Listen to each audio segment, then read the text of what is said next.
भवन निर्माण मंत्री अशोक चौधरी का बयान, कहा राज्य के स्तर से तेजी से बिहार को आगे ले जाना मुश्किल, इसलिए शुरू से हमने विशेष राज्य का दर्जा मांगा जिससे बिहार का तेजी से विकास हो सके।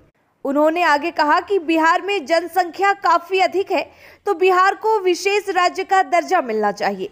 हम अभी भी मांग करते हैं और केंद्र सरकार चाहे वो यूपीए और एनडीए सरकार से लगातार हम मांग करते आए हैं और गठबंधन टूटने के बाद नहीं बल्कि पहले से भी मांग रही है।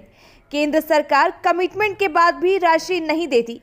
बिहार के कई योजनाओं में राशि नहीं मिली, करने व कहने में काफी फर्क होता है। वहीं सुशील मोदी के बयान पर उन्होंने कहा कि सुशील मोदी बहुत बड़े राजनीतिक विशेषज्ञ नहीं है और न उनके दावे में कोई दम है। बीजेपी के कई विधायक हमारे संपर्क में हैं और वो बयान दे रहे हैं, हम लिखित देंगे। हमारे भी संपर्क में बीजेपी के कई नेता हैं जो हमारे संपर्क में हैं। उन्होंने कहा कि अगर सुशील मोदी लिखित देंगे तो हम उनका एफिडेविट दे देंगे। तो वहीं चिराग पासवान पर बात करते हुए उन्होंने कहा, बीजेपी ने जो कुचक्र रचा था उसका पर्दाफाश हो गया।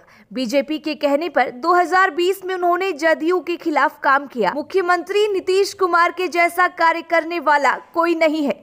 वो 18 घंटा काम करते हैं और जिनके पास विजन होता है वो कार्य करता है। उनके पास विजन ही नहीं तो क्या करेंगे। गवर्नमेंट जो हमारा स्टेट का है उसमें भी कमी आएगा। इसके बाद हमको आगे बढ़ने के लिए बहुत सी ऐसी इंडस्ट्री लगाने के लिए उसमें बहुत से हमको फ़ायदे मिलेंगे। तो हमारा स्टेट तेज़ी से आगे बढ़ करके हम बाकी जो डेवलप्ड स्टेट है उसके समकक्ष जल्दी आ सकते थे। ये सोच के साथ माननीय नेता ने बार बार इसको कहा और अभी भी हम मानते हैं कि बिहार को स्पेशल स्टेटस मिलना चाहिए।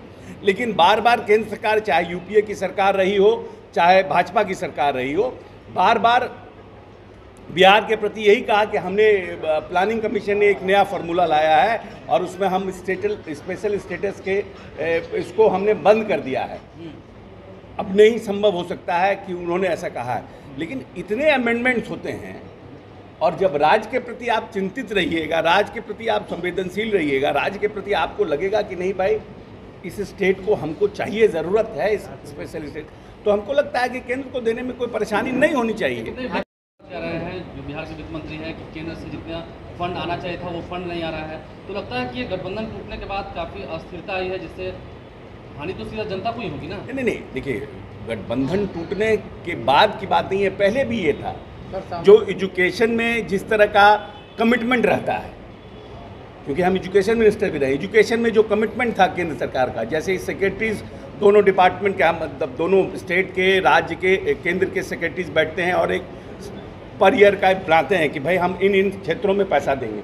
जो कमिटमेंट करते हैं वो भी कमिटमेंट का पैसा नहीं आता है, तो उसी हिसाब से राज्य सरकार उसका प्रोविज़न करती है अपने बजट में और उसके बाद फिर प्रोविज़न करके रखती है, लेकिन आपका पैसा आता ही नहीं है, केंद्र का पैसा। तो ऐसे बहुत से योजना है जिसमें कमिटमेंट के बाद भी पैसा नहीं आता है। मोदी जी कितने बार आके स्पेशल पैकेज का अनाउंस कर चुके हैं, बीजेपी भी कहती है कि केंद्र सरकार स्पेशल पैकेज दे रही है, फिर भी आप लोग कह रहे हैं कि पैसा ही नहीं है। नहीं, पैकेज मिला कहाँ? बोलना में और करने में दोनों में फ़र्क है ना। आप बोलते हैं कि हम करेंगे, अब आप हमारे पास आए, हमने कह दिया कि नहीं आलोक आप मेरे पास आइए, नहीं आप हमारे पास फलना जी आइए, और आप कहेंगे कि हम आपको आइए, हम आपको मदद करेंगे। अब आप आ रहे हैं, आप जा रहे हैं, आप पत्र लिख रहे हैं, हम आपको मदद ही नहीं कर रहे हैं। तो करने, बोलने में और करने में फ़र्क है। 17 सालों तक आप बीजेपी के साथ एनडीए में रहे, सबसे विश्वसनीय एलायंस के तौर पर रहे, महागठबंधन की सरकार जब से बनी है, ये बात कहां से आ गई? भाजपा के सब परफेक्शन IAS, UPSE और BPSC फाउंडेशन क्लासेस के लिए समर्पित संस्थान। यहाँ आपको UPSE selected and interview appeared faculties द्वारा गाइड किया जाता है। Separate batches for Hindi and English medium. 65वीं और 64वीं BPSC एग्जाम में 69 और 107 रिजल्ट्स एवं 66वीं BPSC एग्जाम में 131 रिजल्ट्स हासिल किया है परफेक्शन IAS टीम ने। परफेक्शन IAS, कुमार टार, बोरिंग रोड, पटना। मीडिया से बातचीत में कहा कि ये मेरा दावा है, लिख के ले लीजिए, कि जनता दल यू का राजद में विलय नहीं हुआ तो पार्टी विलीन हो जाएगी। अब ऐसा है कि हर एक बात पर रिएक्ट करना बहुत ज़रूरी नहीं है। जितना जोर से आप प्रश्न पूछ रहे हैं, कोई ज़रूरी नहीं है कि हम उसका उत्तर भी उतना ही जोर से दें। हमारे लिए ये सब इनसिग्निफिकेंट है। कोई हमको, जैसे अगर आपको डिमोरलाइज करने के लिए कोई बात बार बार कह रहा हो, कहता हो, तो कोई ज़रूरी नहीं है कि हम उसका उत्तर दें। अब सुशील मोदी जी ज्योतिषाचार्य हो गए हैं, ये तो हमको नहीं पता है कि भविष्यवाणी भी राजनीतिक करने लगे हैं। न आरजेडी के लोग, ना जदयू के लोग, किसी ने इस सब चीज़ों पर नहीं कहा। ये तो एक भ्रम पैदा करने की कोशिश कर रहे हैं ना, भ्रम पैदा कर रहे हैं। आपकी पार्टी के बहुत सारे लोग उनके संपर्क में, वैसे तो भाजपा के बहुत लोग हमारे संपर्क में हैं, इसमें कौन नई बात है, इसमें बहुत बात नहीं है। कोई ऐसा थोड़ी है कि भाजपा महागठबंधन बनने के बाद, क्योंकि एक फॉर्मिडेबल अलायंस है और 2015 में पूरी ताकत और पूरी शक्ति के साथ भाजपा पूरे देश में और इस प्रदेश में प्रयास कर चुकी है, तो वो कितने सीटों पे रहे। इसीलिए भाजपा में भी बहुत ज़्यादा मरमरिंग है, बहुत से लोग हम लोगों के संपर्क में हैं।